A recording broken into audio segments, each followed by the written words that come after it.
So we're there. Everyone's on deck. You guys see the lights at the distance. There may be like a small lighthouse on this atoll known as Pilgrim Rock. So you're all out there in this driving rain. The only one of you who's not present for the conversation is Oren, who's helping the captain. Oren's actually piloting the ship, and the captain's giving direction and checking on everybody. Right. Please go ahead, Bartholomew. Oh, no, I'm going to pull Flay off to the side just to have a private conversation with just her. Sure. Okay. So, while you were at camp, something important happened. I need you to be on board. Of course. What is it? Yuvel has decided to start following our dear lord, the Platinum One, which I, of course, fully support, and I assume you do too. Of course. Anyone who wants to follow the Platinum Lord will be accepted. That being said, I may have told him that he has to be celibate. Okay, that's not true. I know that's not true, but it's funny. Lying is funny?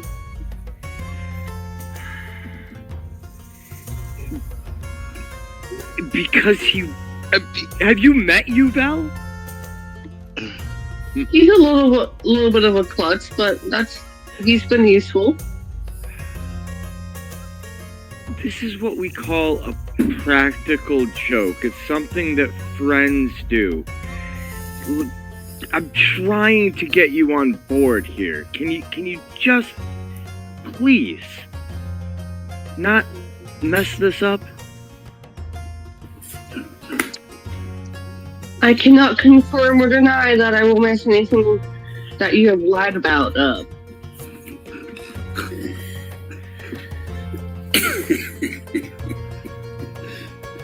If it comes up in conversation, I will be completely and truthful and honest.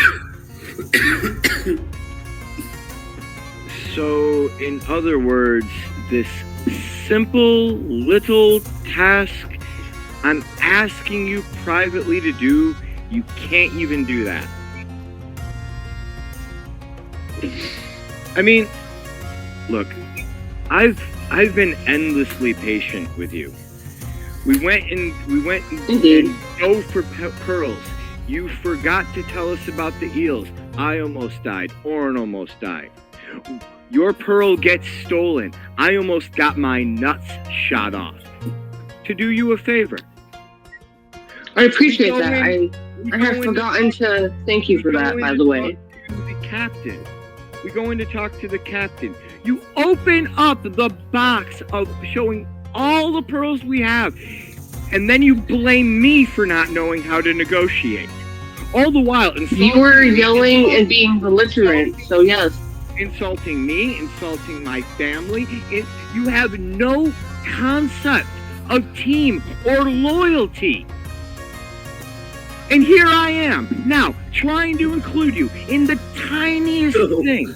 So I think your stealthy conversation went from stealthy to you're over there berating her in the wind, yelling next to the banister. Everybody's keying in on the fact that Bartholomew and Flair are having a very loud discussion. Yes. The wind carries away most of it. You just see a lot of hand gesturing and like a raised voice carried off in the wind. Y'all don't know what's being said, but you know something's something. So first of all, my experience during these trials may have been different than yours. So the eels, while they were a thing in my day, 10 years ago, 10 whole years ago, that was the last time I've done this, by the way. I had multiple masters with me, helping me, guide me along, and they assisted me with all of that.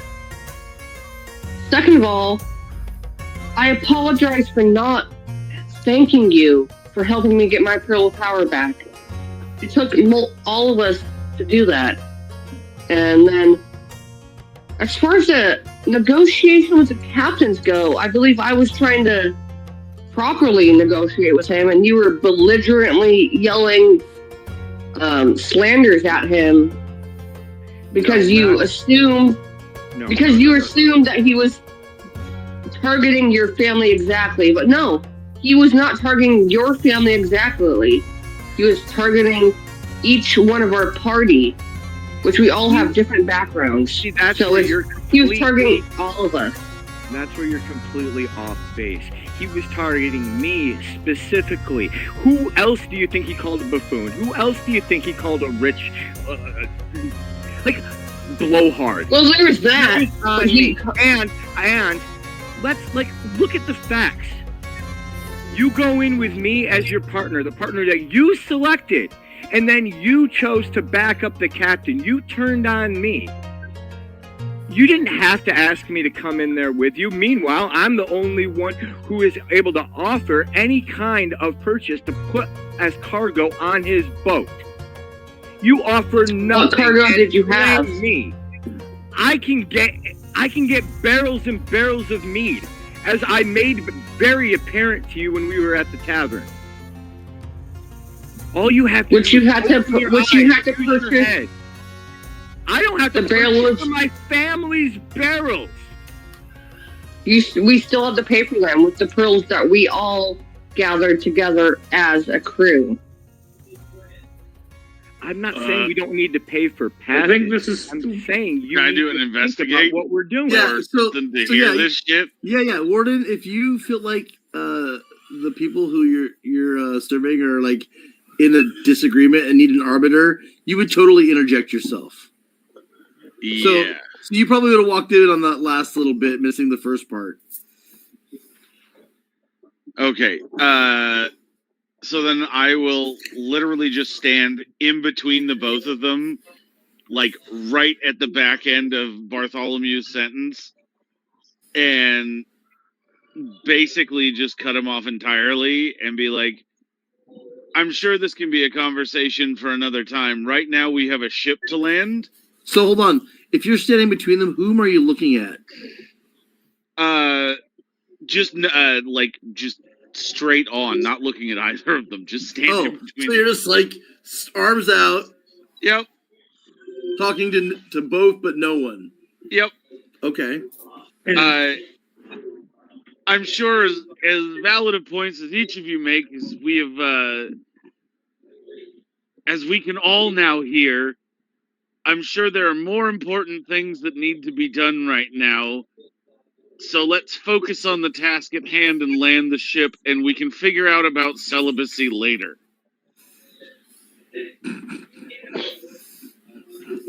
So that's the thing you heard. Okay. You heard the beginning of the conversation, but not the end. I heard all of it. Or at least every part from the yelling point. And while this is all going on, I've gone down to check on Kaarlon Jr. I'm working on a special new harness for him. That way Bartholomew can ride him into battle.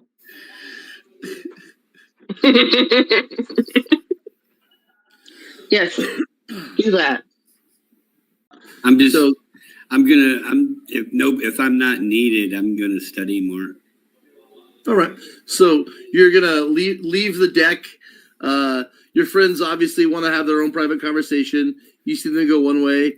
Kelrix is like, "Oh, I'm gonna go check on Kelrix Jr. I'm making him something special," and he goes off to go downstairs. You're like, "Yeah, I'm gonna follow you, and I'm gonna go study a little more before we make landing." So you guys are getting out of the weather and going below decks.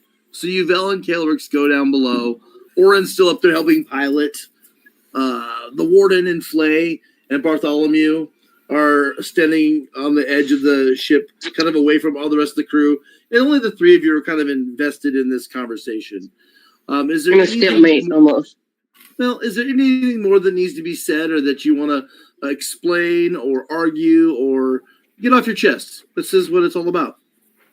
From now on, I was going to say, Bartholomew, from now on, if we're going to go into negotiations, maybe we should discuss it together, either me and you alone or with a group before we go into negotiations, so that we have an understanding of what we all can. Well, we're all willing to trade, you know. And what goals we have to accomplish. I like the idea. Yeah, that's above table, but yes. I think what I'm trying to say to you, and I think maybe you are trying to say the same to me, but let's make sure we're saying it together. If we are to be, if we're to be a team, then we need to be a team that with all that it entails. Yes. We need to look out for each other. We need to be able to confide in one another. We need to be able to trust one another. We need to be able to have fun with one another. So I will ask you again, will you please help with this little joke that I'm playing on you, Val? So I will not lie for you, but I will insinuate that it's a common practice. Fair enough. If you ask it upon me. That's all I ask. That's all I ask. Because it is. There are many people in the order that have decided to take celibacy in order to dedicate their life to the Platinum One. So it's not necessarily a lie, but it's not the full truth. As they're wrapping up, I say to Bartholomew, I'd like to show you something. I thought you went down below to the donkey. I came back up to... What I did won't require much work. Bartholomew, come here. I'll follow Kaelrix. Okay. So, real quick, there was only like maybe a half an hour until the ship is to make dock. You're going to go down below and check out this thing he's got to show you. So, Warden, are you staying on the deck? Play? Yeah, no. I will stay on the deck. Yes. And that was Warden, yes? Yeah, Warden, yes. Okay. Both of you roll me perception. 8. It's a beautiful skyline right now, actually, you know, as we're coming in. I like the mountain range that's on this island, you know. It's beautiful. What did you roll? 8. Okay. She sees the I'm admiring the skyline. It's not really able to be seen as this dark, pitch black at night. Oh with yeah, rain. nighttime. There's like a Well, then I'm lighthouse admiring the stars. There's a lighthouse that's barely visible in the distance. So the driving rain and the pitch black and the howling wind, you think you see the silhouette of a mountain on the island. And you're like, almost sarcastically sounding, I love the mountain view. Exactly. What mountain view? It's right there. What you see? I rolled a 19. Can Excellent. I tell her she's wrong? Yeah, so not only do you think that all that's crazy, you're distracted by the fact that you have heard some strange scraping noises along the outside of the hull that you can't identify. These are noises that don't match the sound and cadence of the wind and the rain and the waves. You've been out here a lot on the deck. You've been very vigilant. Yes. And at the level that of your awareness, you are like disturbed and you want to figure out the source and origin of these noises. And I'm going to cut the scene back over to these guys who are reading books and playing with donkeys. What you got going on down there in the stable, guys? Well, Bartholomew, since you took the effort to buy Kaelrix and then honor me by naming him after me, I thought it was only worthwhile to tell you and show you what I've done. Not only have I made you a new saddle I've been working on in my spare time in the last couple of days, but I've affixed a new mount to this. And I'm sure you're wondering, why would I fix a mount on top of a donkey? Well, since you like to play practical jokes, I figured And you like to show your ass? Ass can help fight and defend himself too. You'll notice my cannon from yesterday had the same mount. I can put the mount on the donkey for you. Wait, so I can ride... You're telling me that I can ride the donkey with a cannon? Kind of flamethrower, but yes. Donkey flamethrower. Kaelrix? We might be friends after all. You created something both beautiful and, dare I say, asinine here. I am... well done. Well done, Gold Dragon. So This week's breaking just to get a sense of how good your idea is, I love it. And are you a crafter or some sort of builder? Do you have an artisan craft or something? Yes. Let me pull up the name exactly. He is an Artillerist. artificer. Artillerist. Nice. No, I understand, but you're talking about saddles and harnesses and jury rigging and leather. So I wasn't sure if you were like a special kind of artisan, like a guild artisan. It would be metalworking. Metalworking. Would you please roll me? Crafting is going to be pretty much wisdom. So survival. So survival. 19. Yeah, you managed to find existing other tack and saddle and gear through your digging, in the places you've been, like here in the holds, and you were able to fashion together from bric-a-brac, from leftovers, with your masterful artisan, like sort of artificer mishmashing ability. You understand textures and cinches and leather straps and bindings and screws. You understand this stuff, like the physics and the arcana of things. Mm-hmm. And with that, I will say that you have invented the world's first Flaming donkey. flame tank mule. I like to call it a burning burrow. Burning burrow. Ooh. Love it.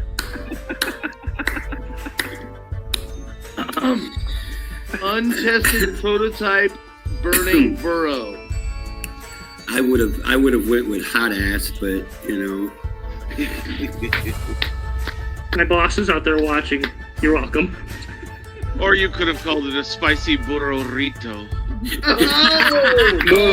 Oh, God. love it. You're welcome, Bartholomew. Thank you for the gold. This is my way of repaying you. I am very happy to ride this donkey of destruction. From now on, Bartholomew can ride Calyx Jr.'s ass. Yeah. That's the whole joke. Well, I mean, technically, it's just Kaelrix's ass. Kaelrix Jr. is the ass. All I know is Bartholomew likes riding on Kaelrix. A lot of riding going on here. Junior. So much riding. We're not the one in other people's pants. Don't worry about it. I got what I wanted. I bet you All right, did. so with that, we're going to go back to the warden. Warden, you are very concerned about this skittering noise, scratching noise that you've been hearing along the deck. You go to investigate, and please do so. Investigate. Bloop. Ooh, that's a fucking. And I good think, number. Flay, did you say you stayed on the deck too? I She did. was next to me. You can have advantage, or you can help roll. You can help give him advantage. I mean, Can I give Warden an inspiration? What's your roll for? can I just say my roll before anybody does anything? No, and no. If he wants to give you a dice for inspiration, he has to tell you ahead of time. Okay. What is the roll I'm rolling for again? Investigation. Investigation. I will roll myself. That's a 16. All right. So you can't give inspiration to Flay because Flay couldn't stop talking. So Flay Sorry. gets a 16. I'll give it. Are you giving I'll give an inspiration to inspiration to anybody? Warden. Okay. I'm giving it to Warden. Okay, well, that was a waste of inspiration because I just rolled a 1, and my first dice roll was already an 18, and I get +5. I had to. So I got a 23 without any help. Okay. I tried. You are aware that there is. You said 18? No, 23. Oh, 23. Oh, yeah, no. You find this. Not only do you find the source, it immediately becomes apparent to you that you're not 100% prepared for what it is you're looking at. Like mentally? Yeah. Okay. Roll me a. Let's say. Roll me nature, please. And I'm going to grab my book real fast. Sorry. So you asked for a nature, correct? Yep. 14 and 5 is a 19. 18. Yeah, no, you are aware that you're looking at an aberration known as the Chuul. So you know the Chuul are a large aberration that plague the waters of this world. They're known for usually only attacking in the dark, the deep, deep dark, or the underdark. But sometimes they come to the surface of the water in the dark itself and are known to attack ships when they're hungry enough. Sometimes even swarming in like big groups. You know that this Chuul who's climbed on the side is not alone, as there's at least 2 that you can see immediately, and you worry there may be more under the ship or in places you can't see as of right now. It's attached to right the ship. I'm sorry? I can see it attached to the ship. You can see that it's climbing up the side of the ship as if preparing to come aboard over the side, possibly. These 2 are very well attached as they are able to cling on with 4 legs and still have 2 huge, mighty pincher hands free. With that, we are at initiative. Who all is rolling initiative? Everyone. I would Well, the I people would that put are it. down the Sorry. Well, I would put it on everybody because we'll just cycle through those of you on your turn to see where we're at, because I'm sure that your friends are going to call for you. So, Okay. That's a big 4 for me. anybody between 15 and 20. Yes. I've got a Uvel and a Warden. All right, what you got? 16. Warden 16. Uvel got hear. 17. 17? Got you. Sounds like you're getting close to the top there, buddy. Nice, Uvel. Warden. All right, 10 to 15. I got 14. 13. And under 5. Yeah, that's me. Well, you mean under 10. Um, Bartholomew got an 8. 8. Got it. No, I got a 4. Oh, you got a 4? I'm sorry. I'm sorry, Even- a 4. Even better, a 4. We love it. We're going to skip past Uvel for the moment and say, hey, Warden, what would you like to do with this knowledge in the moment? You have an opportunity as they have not noticed that you have noticed them in this moment. Yes, so a couple of things. We kind of glanced past it, but with my either perception or investigate, whatever it was when Flay and I were rolling that, how far out are we from the actual dock? Yeah, you've got at least 20 minutes. Okay, well then, first thing, use my words. I yell at the top of my lungs, creatures climbing the sides of the aft port. Poop, I don't ships. Perfect. What? All right. So you yell across the deck to see if your friends can hear you yell. In that moment, Flay, you have the opportunity to assist, or you can wait. I will thaumaturgy assist. Wait, Thaumaturgy assist. So Describe I can, what that's like. can't. Oh, So, with thaumaturgy, I can enhance his voice so it booms louder than it normally is. Nice move. Ooh. Yeah. No, that's brilliant. So with that, Warden, you're able to... Your voice bellows and booms across the deck and through the boat in a way that can only be done with arcane effect. Everybody has heard you yelling about, don't ship on the port side, creatures, get your weapons. You know, the alarm has been raised, as it were. So with that, everybody is able to roll their initiative or act accordingly. So Yuvel, effectively, you've been holding your action because you were just kind of, you haven't been able to act yet. So you're the next in line. Yuvel, do you want to do something? Yeah, well, I assume I hear him since he bellowed. Yeah. And I'm gonna go up to the deck and see what's going on. Yeah. It's going to take pretty much your whole turn to move and use your action to move further to get to the ship to get up there. Can I use the dash too? Yeah. It's going to take at least your whole turn to get up there. Okay. Okay. So with that, you drop your book and you get up. You hurry tail as fast as you can. Do you grab any weapons or ready yourself in any special way? I just hammer in hand. Hammer in hand, Willie in the wind. All right, that's it? Yep. All right. Kilrix, you hear the yelling and the from above, and you and Bartholomew are down there with the mule. You're showing him the cinches and the harness and talking about how awesome this is. He's like, this is going to be awesome. And you hear, on the poop deck, port side, creatures, run! Alright, I use my basically my turn to go up as well. So that's it for my turn, so just run up there. Alright, so you're gonna drop what you're doing. Are you gonna grab any weapons or say anything or do anything while you're on the way out? I've got my spells ready. I've got my pistol ready, the one that has some new special infused stuff in it that I am waiting to show off. And then I'm heading to the top deck. And then my turn.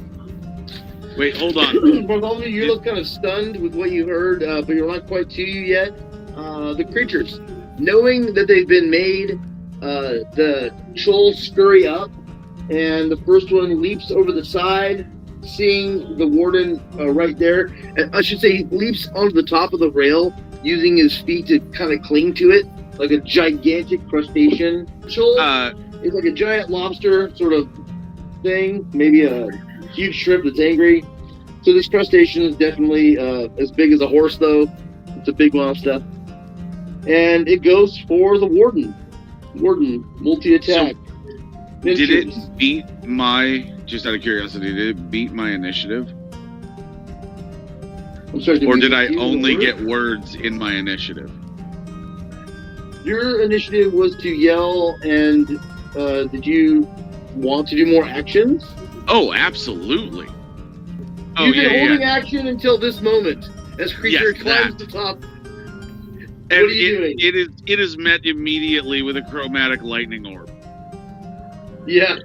As it's scurrying to grasp the top of the rail, you're like, and done yelling, and chromatic orb. Yes. Which is a +5. Okay, so I absolutely hit this thing, because that's a 16 +5 +2. Right. 5 and 2 is 7, 16, what's it, a 23? 23. Yeah. 23, your chromatic orb slams into the creature, infusing it with terrible lightning energies, and I believe that's 3d8 if I'm not mistaken. It is in fact 3d8, and that is a 6, a 4, and a 6. God damn. 16 electric damage to the first Chuul. The creature does seem to be hurt and does not seem to be happy, as it lets out a deep resonating sort of like noise that almost like is subsonic, and a high-pitched squeal at the same time. It seems you can sense it's not a happy note, but that doesn't stop it from trying to kill you now. I don't think that's going to quite do it. How about a 12? Nope. Right. So the first pitcher comes in, goes wide. Woo, exciting. All right. How about a 14? Nope. Second pitcher. So apparently the damage you gave it has given it a little distraction, and even though it's right up on you, it doesn't do well. The second Chuul, however, swarms over the side, uses its friend as leverage, and flanks you, and attacks you similarly. Natural 20.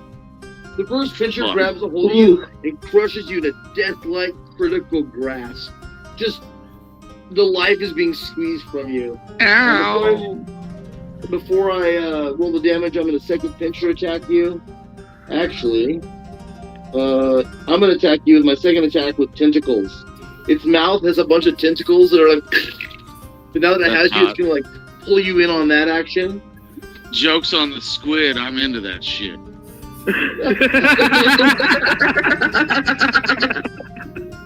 That's funny. God damn. Would you take a? Would you make a Constitution save? Connie save? I can do a Connie save. How does a 15 fare? It fares like this. You've been grappled and you have been attacked by tentacles.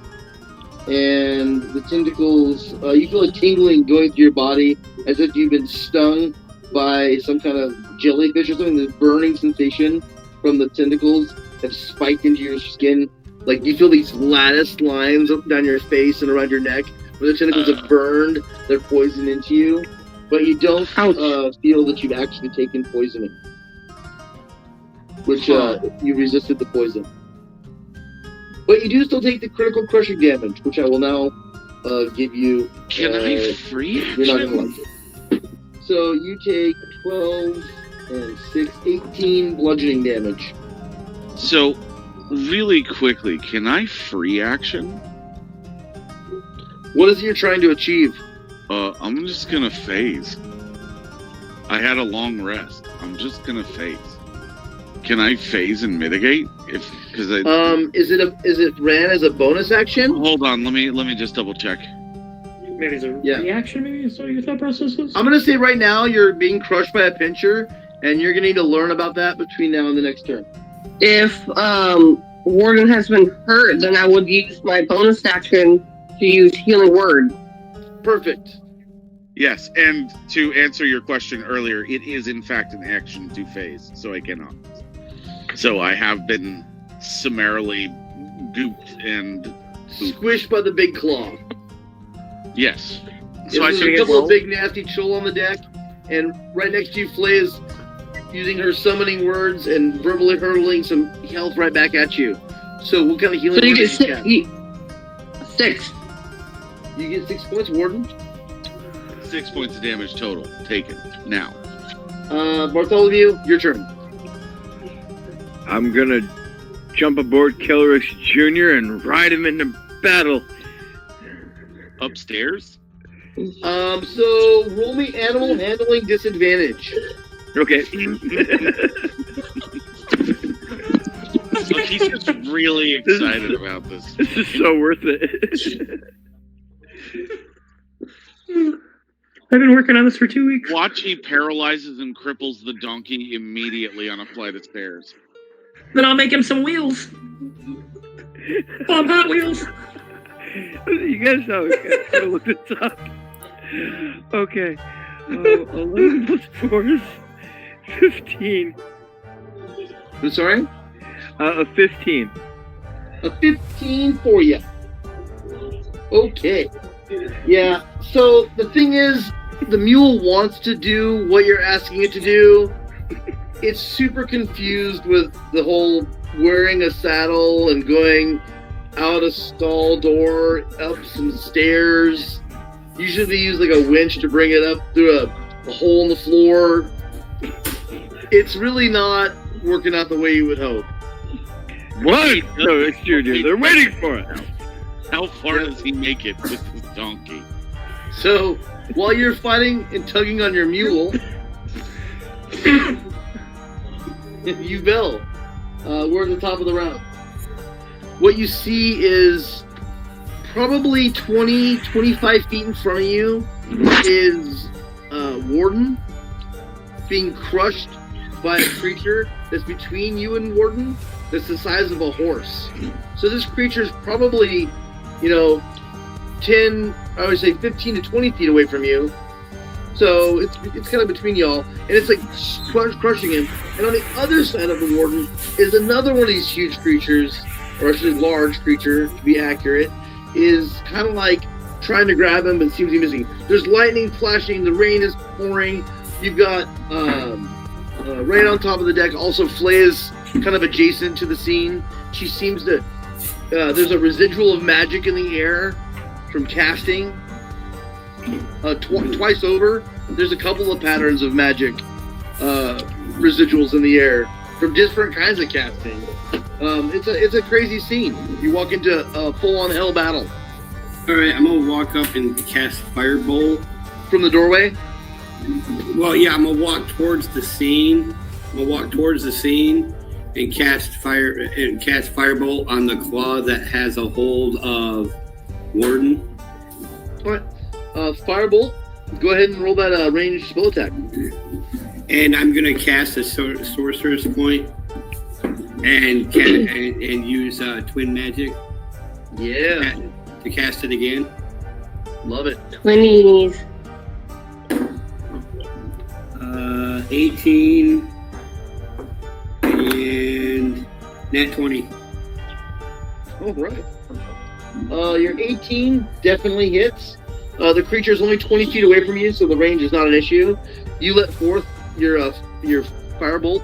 Does your fire have any particular color? It's like a blue. It's like a two-tone blue. All right. So a blue firebolt lurches out of your hands, and then another one sparks and even stronger than the first with that critical hit. You're gonna do some damage with that. The first one though, would you please roll? I believe it's a D10. It is fire a damage? D10. It is a D10. 8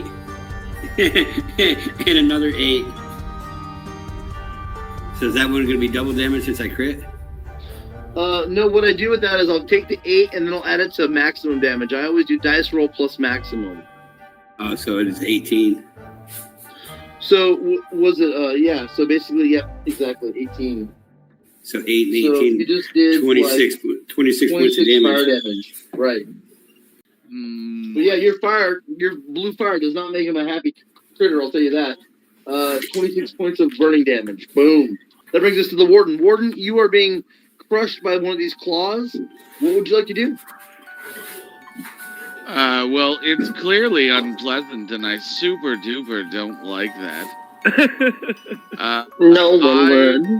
I would like to use my action to go immaterial and then slide through the ship. Just basically a full movement straight down and out, like into the ocean, just to see if I can see any of the other stuff or how many there are. So you slide down and out. So your movement is what, 30 feet?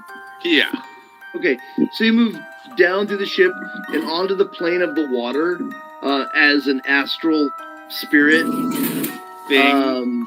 Your action was to turn ethereal, and then your movement was to move 30 feet. And you are now able to see, from the perspective of the side of the ship, that the two Chuul seem to be the only creatures that have climbed on board from this angle. But immediately you're aware the ship is moving at a good 4 knots. And immediately you're like aware. Remember how I that don't ship? I still don't ship. How fast is 4 knots? Yeah. Exactly. Would you intelligence save me, please? Oh, no. Like fucking 7. Perfect. So you look at the side of the ship, and as you're examining it and getting your full realization that there's not any other creatures there, the ship is moving off at a speed in which you don't think you can catch up. So is there anything else you need to do? Wait, so he's in the water? He's All in the right, water? that's a pretty awesome scene. I like that. And if you Love don't it. have if you don't have an inspiration point, you do now, because I love that. I'm going to walk within a little further out than Yuval did. I'll be walked about 15 feet away from the creature. Yeah, and then my bonus action will be to cast Thunder Wave. Okay. So. And that goes out 15 feet or further? 15 feet radius. Let me pull it up. I believe. So you're gonna get a little closer, but close enough to hit the one Chuul or both Chuul? How far apart are they? Am I able to tell that? If you get up right on the one, you can hit them both. Let's do that. 16. They've got to be to 16. All right. The first Chuul rolled a natural 5. I'm not even gonna math that. So the one right next to you is gonna get blasted, and the other one, even worse. I rolled a 4. So one Chuul is gonna hit the other Chuul, and things are gonna happen. What isn't it like 10 feet? It's 2d8 thunder damage, and then creatures that fail are pushed 10 feet. And so what's the damage? That is a 8 and a 4. Yep, for the first one, and then 7 and 6. So 12 to one, 13 to another. So the one Chuul from right next to you gets blasted into the second one, and the second one gets bashed into, gets knocked off the rail, and knocked 10 feet right off into the sea. Cool. So if you don't have an inspiration, you get one, because that was sick. Right, and then with that, we're after Kaelrix to play. They're the critters. All right.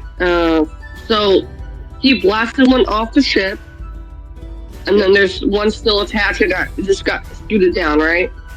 Yeah, the one that had grabbed the warden with its claw got blasted into the one that was on the rail, and the one that was on the rail got blasted off the ship as it kind of lost its purchase and was hit by the first one.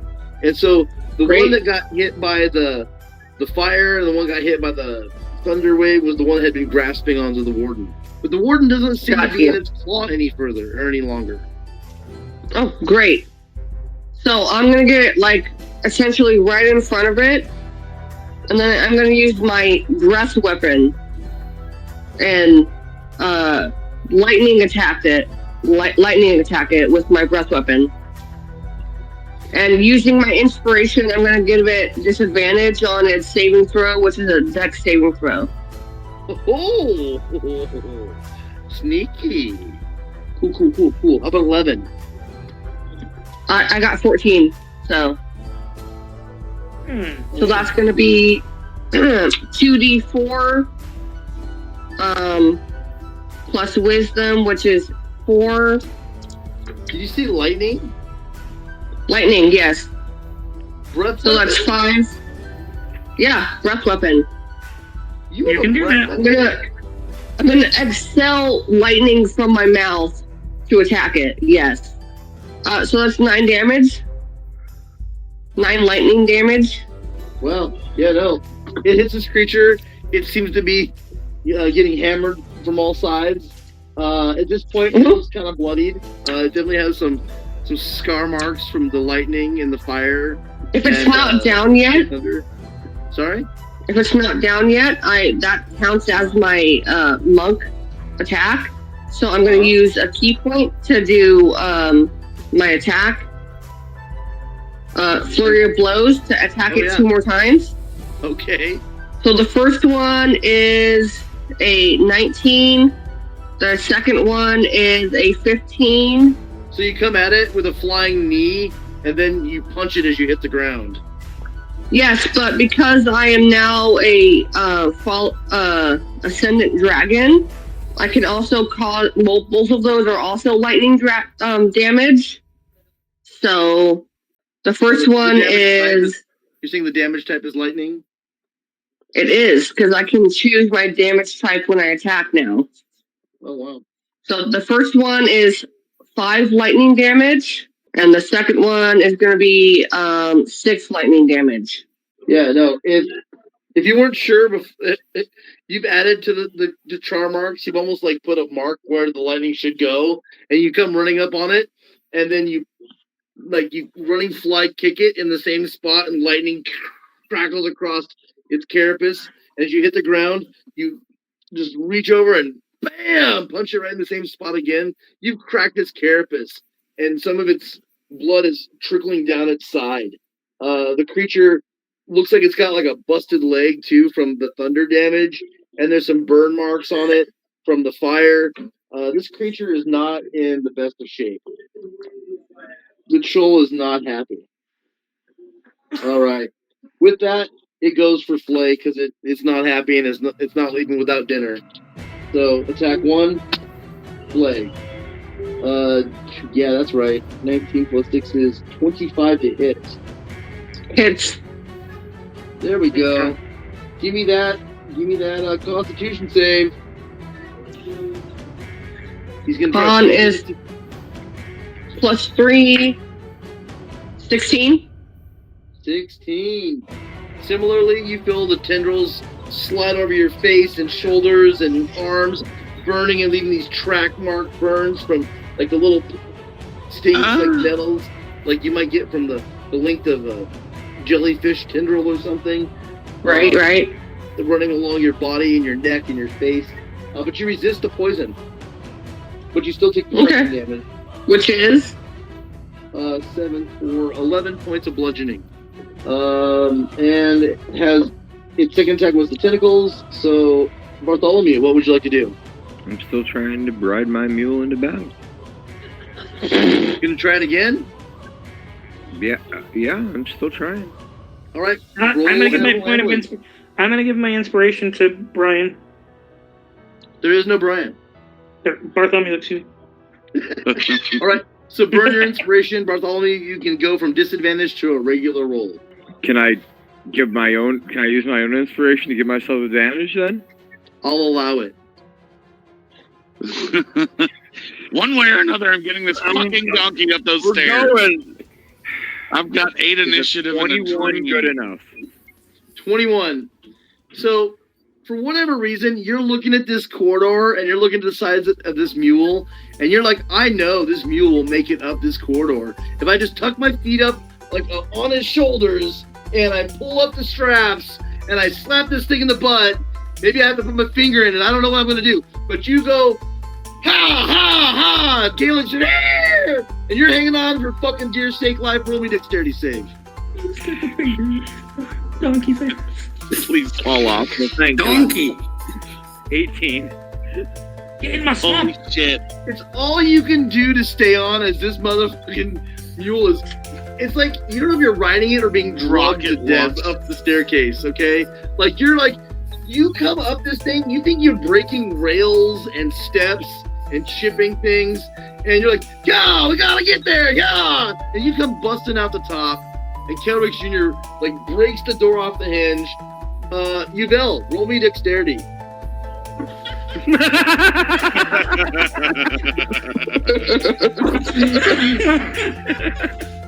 $17. 17. Oh, 17 is different than 7. Yeah, 7 would have been better. Totally. 7 would have went way better. Yvel meets This one's hilarious. So, you hear a ruckus, Yvel, that you can't explain coming up the staircase behind you, but you know something big and loud and bad is about to happen to you, probably. All you hear is, yeah, and clattering and breaking wood, and you jump out of the way just as the door comes flying off the hinge to bash you, and out of the staircase isn't just the person yelling, "Hiya!" It is Bartholomew, who's about to fall off the mule, comes careening out the top onto the deck. I think that's about all the time you've got for there, Bartholomew, unless you got something fun to say and or what. Do you have For the platinum order! I need a hero. I shall hold on for a hero till the end of the night. Could I but afford my very own sword, I would not require his might. I need a hero. I shall hold out for a hero till the morning light. By God was he blessed, ever true to his quest, a man of whom Chaucer will write. Up where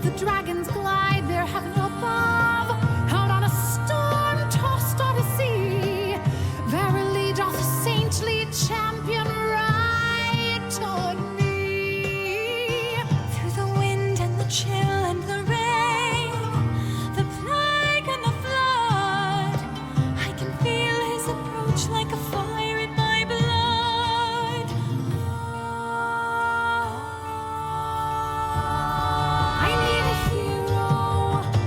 I shall hold out for a hero till the end of the night. I pray he be hail, winged of heel, and newly returned from the fight. I need a hero. I shall hold out for a hero till the morning light. A knight's not upon, a true paragon, with armor and eyes shining bright. I need a hero.